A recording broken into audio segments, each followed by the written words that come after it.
Hi all, ബീഡിയനാണ്. ഇന്ന് വീഡിയോയിൽ എത്തിയിട്ടുള്ളത് നമ്മൾ +2 അക്കൗണ്ടൻസിയിലെ ഏറ്റവും പ്രധാനപ്പെട്ട ഒരു ചാപ്റ്ററാണ് അഡ്മിഷൻ ഓഫ് എ പാർട്ട്ണർ അല്ലേ. എന്നാൽ ഈ ചാപ്റ്ററിൽ 100% നമുക്ക് പബ്ലിക് എക്സാമിന് ചോദിക്കാൻ ചാൻസ് ഉള്ള ഒരു ക്വസ്റ്റ്യൻ ആണ് റീവാലുവേഷൻ അക്കൗണ്ടിന്റെ ചോദ്യം. ഓക്കെ, അപ്പം ഈ ചോദ്യത്തിലെ റീവാലുവേഷൻ അക്കൗണ്ട് എങ്ങനെയാണ് സിമ്പിളായിട്ട് പ്രിപ്പയർ ചെയ്യാം എന്നുള്ള കാര്യമാണ് നമ്മൾ ഇന്നത്തെ വീഡിയോയിൽ ഡിസ്കസ് ചെയ്യുന്നത്. ഓക്കെ, അപ്പം എല്ലാവർക്കും വീഡിയോയിലേക്ക് സ്വാഗതം. സോ നമുക്കൊരു ക്വസ്റ്റ്യൻ നോക്കാം. Devika and Krishna are equal partners in the firm. Their balance sheet as on 31 March 2021 is given below. Okay, അവർ ഈക്വൽ പാർട്ട്നേഴ്സ് ആണ് അല്ലേ. ഓക്കെ, അവരുടെ ബാലൻസ് ഷീറ്റ് ക്വസ്റ്റ്യൻ കൊടുത്തിട്ടുണ്ട്. ബാക്കി നോക്കാം. They agree to Amala into the firm with 1/4 share of future profits. Okay, അമലയ്ക്ക് 1/4 ആണ് future profit കൊടുക്കുന്നത്. They decided to revalue their assets and liabilities at the time of admission. Okay, അഡ്മിഷന്റെ സമയത്ത് അവർ എന്ത് ചെയ്തിട്ടുണ്ട്? ഓക്കെ, അവർ റീവാല്യൂ ചെയ്യാൻ തീരുമാനിച്ചിട്ടുണ്ട്. ബാക്കി നോക്കാം. Stock to be revalued at ₹35,000. സ്റ്റോക്കിന്റെ വില 35 ആണ്. ഫർണിച്ചർ 10% ഡിപ്രീസിയേഷൻ സംഭവിച്ചിട്ടുണ്ട്. Machinery to be revalue 1 lakh. മിഷനറിയുടെ പുതിയ വാല്യൂ 1 lakh rupees ആണ്. എന്തുണ്ട്? ഒരു 5% പ്രൊവിഷൻ ഉണ്ട്. എന്തിന്റെ മുകളിൽ? ഡെപ്റ്റേഴ്സിന്റെ മുകളിൽ. Okay, prepare revaluation account. ഇതാണ് ചോദ്യം. ഓക്കെ, അങ്ങനെയാണെങ്കിൽ എങ്ങനെയാണ് റീവാലുവേഷൻ അക്കൗണ്ട് പ്രിപ്പയർ ചെയ്യുക? റീവാലുവേഷൻ അക്കൗണ്ട് എന്ന് പറഞ്ഞിട്ടാണെങ്കിൽ നമ്മുടെ അസറ്റിന്റെയും ലാബിലിറ്റിന്റെയും വാല്യൂസിനെ റീവാല്യൂ ചെയ്യുന്ന സമയത്ത് അവിടെ വാല്യൂസിൽ ചേഞ്ച് ഉണ്ടാവും. ഇത്തരത്തിൽ ചേഞ്ച് ഉണ്ടാക്കുമ്പോൾ ഫേമിന് പ്രോഫിറ്റ് ഉണ്ടാവാനും ചാൻസ് ഉണ്ട്, ലോസ് ഉണ്ടാവാനും ചാൻസ് ഉണ്ട്. ഇതിലെ പ്രോഫിറ്റിനെയും ലോസിനെയും നമ്മൾ റെക്കോർഡ് ചെയ്യാൻ വേണ്ടി നമ്മൾ പ്രിപ്പയർ ചെയ്യുന്ന അക്കൗണ്ട് ആണെന്ത്? Revaluation account. ക്ലിയർ? ഇവിടെ നമുക്ക് ഫേമിന് പ്രോഫിറ്റ് ആണെങ്കിൽ നമ്മൾ എവിടെ റെക്കോർഡ് ചെയ്യും? ക്രെഡിറ്റ് സൈഡ് റെക്കോർഡ് ചെയ്യും. ഫേമിന് ലോസ് ആണെങ്കിൽ എവിടെയായിരിക്കും റെക്കോർഡ് ചെയ്യുക? ആൻഡ് ഫൈനലി ഡെബിറ്റ് സൈഡ് ആയിരിക്കും റെക്കോർഡ് ചെയ്യാം. സെറ്റ് അല്ലേ എല്ലാവർക്കും? ഓക്കെ അല്ലേ? അങ്ങനെയാണെങ്കിൽ ഇവിടെ നോക്കിക്കേ, ഇത് ഒന്നാമത്തെ അഡ്ജസ്റ്റ്മെന്റ് എന്ന് വായിച്ച് നോക്കിയേ. Stock is to be revalued ₹35,000 ആണല്ലോ. സ്റ്റോക്കിന്റെ പുതിയ വില 35,000 ആണ്. ഒന്ന് നോക്കിക്കേ, ഓൾഡ് ബാലൻസിലെ സ്റ്റോക്കിന്റെ വില എത്രയായിരുന്നു? 27,000 ആണ്. എന്നാൽ ഈ 27 നിന്നും ഏത് വാല്യൂയിലേക്ക് എത്തിയിട്ടുണ്ട്? 35,000ലേക്ക് എത്തി. അങ്ങനെയാണെങ്കിൽ ഇവിടെ സ്റ്റോക്കിന്റെ വാല്യൂ ഇൻക്രീസ് ചെയ്തില്ലേ അല്ലേ? അസറ്റിന്റെ വാല്യൂ കൂടിയല്ലോ. ഇങ്ങനെ അസറ്റിന്റെ വാല്യൂ കൂടാണെങ്കിൽ അത് ഫേമിന് എന്തായിരിക്കും? പ്രോഫിറ്റ് ആയിരിക്കും ഡെഫിനറ്റ്ലി. അത് നമ്മൾ ഇവിടേക്ക് റെക്കോർഡ് ചെയ്യാം. റീവാലുവേഷന്റെ പ്രോഫിറ്റ് സൈഡ് ആയിരിക്കും, അതായത് ക്രെഡിറ്റ് സൈഡ് റെക്കോർഡ് ചെയ്യും. എന്ത് പറഞ്ഞ് റെക്കോർഡ് ചെയ്യും നമ്മൾ? സ്റ്റോക്ക്. എത്ര എമൗണ്ട്? 8,000. Okay, set. ഓക്കെ ആണല്ലോ. സെക്കൻഡ് വൺ, രണ്ടാമത്തെ അഡ്ജസ്റ്റ്മെന്റ് എന്തായിരുന്നു?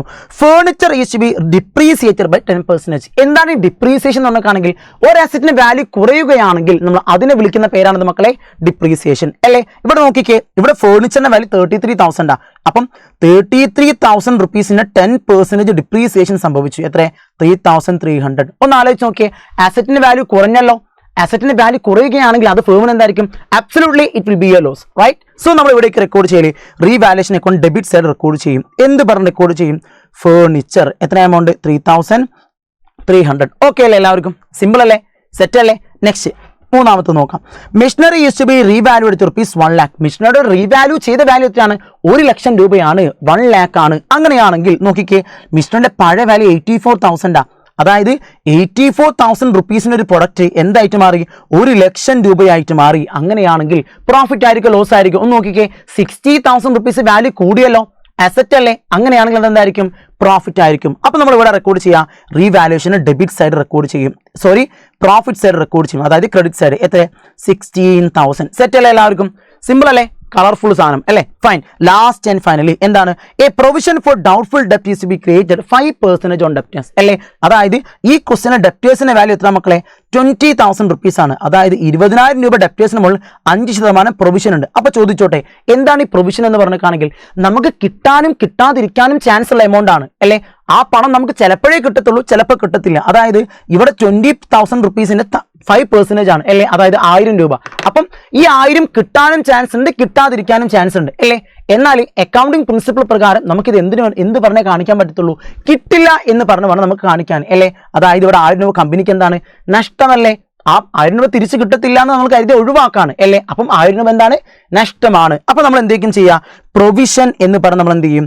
ഈ ഒരു എമൗണ്ടിനെ നമ്മൾ ലോസ് സൈഡ്, അതായത് റീവാലുവേഷൻ ഡെബിറ്റ് സൈഡ് റെക്കോർഡ് ചെയ്യും. സിമ്പിൾ. ഓക്കെ, എളുപ്പമല്ലേ പരിപാടി? ഓക്കെ അല്ലേ? ലാസ്റ്റ് ആൻഡ് ഫൈനലി ഒന്ന് ബാലൻസ് ചെയ്യാം.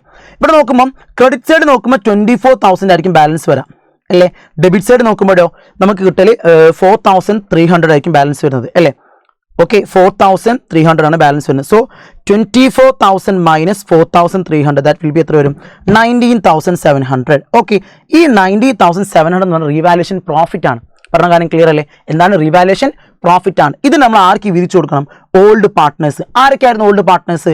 ദേവികയും കൃഷ്ണയും. 2 പേർക്കും വീതിച്ചു കൊടുക്കും. Okay, Devika's capital. Okay, Devika's capital and Krishna's capital. Okay fine. നോക്കിക്കേ, ദേവികാസ് ക്യാപിറ്റലും കൃഷ്ണാസ് ക്യാപിറ്റലും ഇവർ രണ്ടുപേരും ഓൾഡ് റേഷ്യോയിൽ ഈക്വൽ പാർട്ട്നേഴ്സ് അല്ലേ?